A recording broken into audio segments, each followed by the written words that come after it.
680 के बाद 711 में खलीफा को लगा कि अब हमारा ज़रा मुस्तहकम हो गया है, हमने अपनी अच्छी हुकूमत बना ली है, तो अब हिंदुस्तान पे हमला करो। तो 711 में मोहम्मद बिन कासिम ने हिंदुस्तान पे हमला किया, और वो किधर की तरफ से आया? मुल्तान की तरफ से आया। सबसे पहले उसने हमला किया जिस जगह को हम आजकल बलूचिस्तान कहते हैं, पाकिस्तान में है बलूचिस्तान, तो ईरान से बिल्कुल लगा हुआ है। तो उसने सबसे पहले बलूचिस्तान पे हमला किया।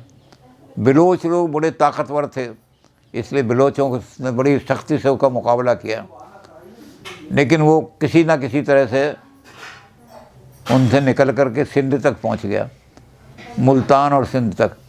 सिंध का राजा था दाहिर। ये राजा दाहिर जो था, जो सिंध का राजा था, ये हिंदुस्तान में इसकी बदकिस्मती रही है हिंदुस्तान की कि आपस में लोग दुश्मनी करते हैं। तो उसके पास मुल्तान के लोग जो थे उससे सिंध के राजा से दुश्मनी करते थे।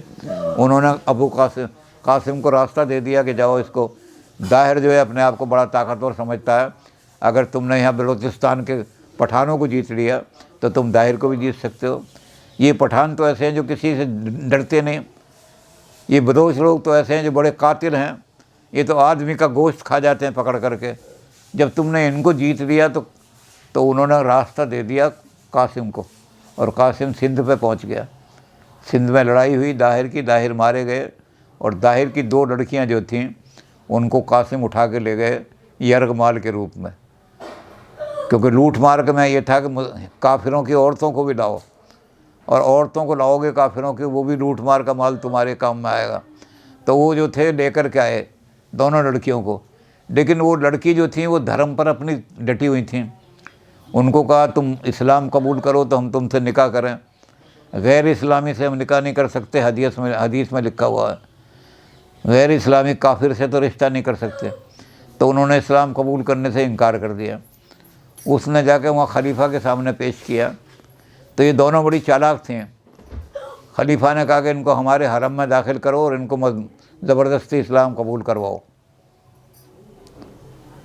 तो उन्होंने कहा खलीफा से कि इस्लाम तो बड़ा पवित्र हम मानते हैं, हम तो जानते हैं इस्लाम में तो बड़ी पवित्र है, और इस्लाम में किसी के मुंह से उगली हुई चीज़ किसी ने मुंह में खाई और उसको उगल दी, उसको कोई मुसलमान नहीं खाएगा, कुत्ते खा लेते हैं उसको।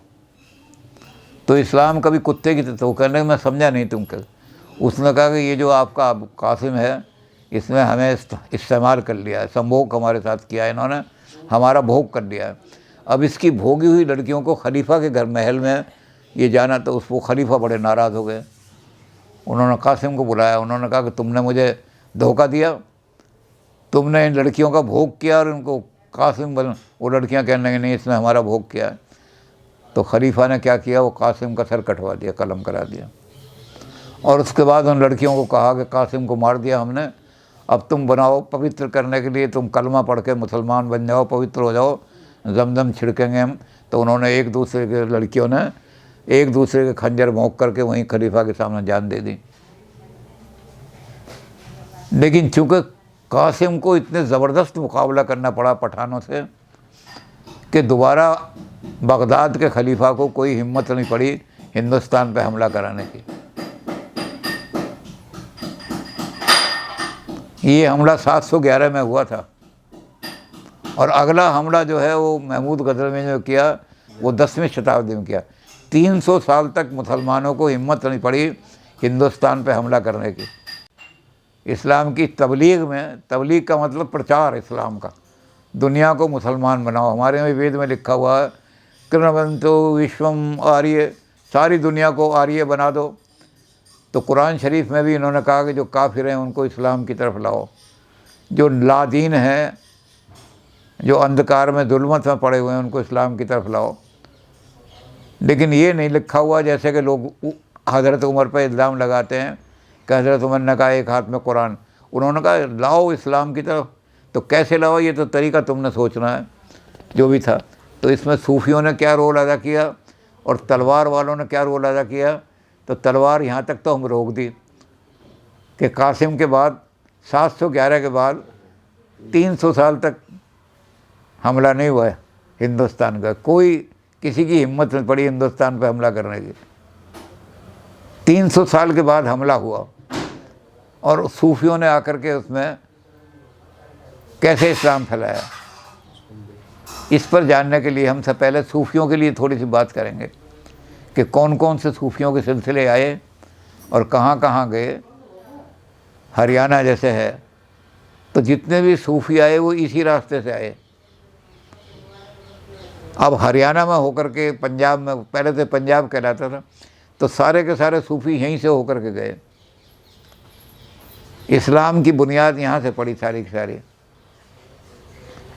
और जो लोग मसाले की तिजारत करते थे, जो केरल से सीधे अरब देशों को मसाला ले जाते थे, वो हज़रत मोहम्मद की ज़िंदगी में उनका संदेश लेकर केरल में आए। केरल में तलवार नहीं चली, लेकिन सबसे पहली मस्जिद हिंदुस्तान में केरल में बनी।